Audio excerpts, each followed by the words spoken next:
প্রিয় ছাত্রছাত্রীরা, সোমনাথদার কোচিং সেন্টারে তোমাদের সবাইকে স্বাগত।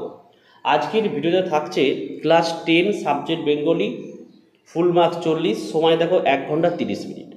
তো এই প্রশ্নপত্র এবং এই উত্তরগুলো অবশ্যই প্রত্যেকে কিন্তু প্র্যাকটিস করে যাও। তোমাদের পরীক্ষায় এখান থেকে অনেক প্রশ্ন তোমরা কিন্তু কমন পাবে, আর এই ধরনের কোশ্চেন প্যাটার্নেই প্রত্যেক স্কুলে কিন্তু প্রশ্ন হবে। বিভাগ ক 7খানা এমসিকিউ দিয়েছে, দেখে নাও। 1 নম্বরের প্রশ্ন 1.1, পালকের কলম ইংরেজিতে যার নাম হলো, অপশান ক লিখবে কুইল। 1.2, প্রদোষকাল ঝঞ্ঝা বাতাসে রুদ্ধশ্বাস। প্রদোষকাল শব্দের অর্থ হলো, অপশান খ সন্ধ্যাবেলা।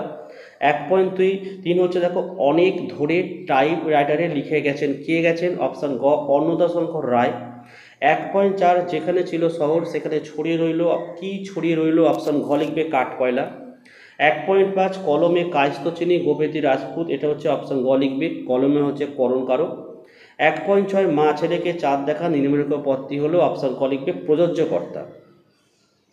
1.7, বাংলা ভাষায় টো নির্দেশকের ব্যবহার হয় কটি ক্ষেত্রে, অপশান গ লিখবে 3টি ক্ষেত্রে। এখানে 8খানা এসিকিউ টাইপের প্রশ্ন দিয়ে প্রশ্নগুলি অবশ্যই তোমরা প্রস্তুত করে নেবে। 2.1 দেখো, বুকের রক্ত ছলকে ওঠে তপনের এমন অবস্থার কারণ কি। 2.2, আমাদের ইতিহাস নেই, কথা বলা হয়েছে কেন। 2.3 দেখে নাও, ছিনিয়ে নিয়ে গেল তোমাকে আফ্রিকা, কে তাকে ছিনিয়ে নিয়ে গেল।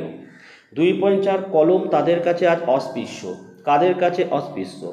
2.5, নেমে এলো তার মাথার ওপরে, কার মাথার ওপরে কি নেমে আসার কথা বলা হয়েছে। 2.6, অকারক পদ কত প্রকার ও কী কী। 2.7, ব্যতিহার কর্তার একটি উদাহরণ দাও, অথবা প্রযোজক কর্তার একটি উদাহরণ দাও। 2.8 দেখো, নির্দেশক কাকে বলে। 3 দাগের কম বেশি 60টি শব্দে উত্তর দাও। 3 নম্বরে 2টি প্রশ্ন লিখতে হবে, 3টি প্রশ্ন দিয়েছে। 3.1, নতুন মেসোকা থেকে জ্ঞানচক্ষু খুলে গেল তপনের এই জ্ঞানচক্ষু খোলার কারণ কি। 3.2, এলো ওরা লোহার হাতকড়ি নিয়ে, ওরা কারা, তারা কোথায়, কেন এলো। 3.3, তারা আর স্বপ্ন দেখতে পারলো না, তারা কারা, কেন স্বপ্ন দেখতে পারলো না তারা। 4 দাগে দেখো 2টি প্রশ্ন দিয়েছে, একটি করতে হবে 5 নম্বরের প্রশ্নগুলো। 4.1, তপনের মনে হয় আজ যেন তার জীবনের সবচেয়ে দুঃখের দিন, আজ বলতে কোন দিনের কথা বলা হচ্ছে, তপনের এমন হওয়ার কারণ কি। 4.2, আমাদের পথ নেই কোনো, আমরা কারা এবং আমাদের তাদের পথ নেই কেন, পথহারা মানুষগুলিকে কবি কোন পথের সন্ধান দিয়েছেন। কম বেশি 150টি শব্দ উত্তর দাও, যে কোনো একটি। দেখো 5.1, বিমর্ষ ওয়াটারম্যান মনে মনে প্রতিজ্ঞা করলেন, ওয়াটারম্যান কে, তিনি বিমর্ষ হয়েছিলেন কেন, তার প্রতিজ্ঞার ফল কী হয়েছিল। 5.2, আমরা কালিও তৈরি করতাম নিজেরাই, কার লেখা কোন প্রবন্ধ থেকে এই লাইনটি নেওয়া হয়েছে, তারা কীভাবে কালি তৈরি করতেন।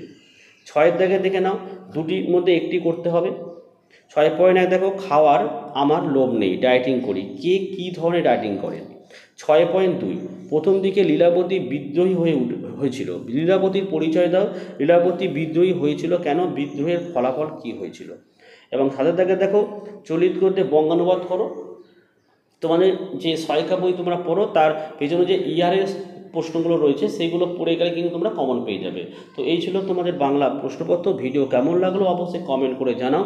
ভালো লাগলে একটি লাইক করো এবং চ্যানেলে নতুন হলে চ্যানেলটিকে সাবস্ক্রাইব করো। পাশে থাকা বেল আইকন প্রেস করে অল নোটিফিকেশনটাকে অন করো, যাতে আমি যখনই কোনো ভিডিও আপলোড করব সবার প্রথম যেন তোমাদের কাছে পৌঁছে যায়। তো আজকের ভিডিও আমি এখানে শেষ করলাম। তোমরা প্রত্যেকে ভালো থেকো এবং সুস্থ থেকো।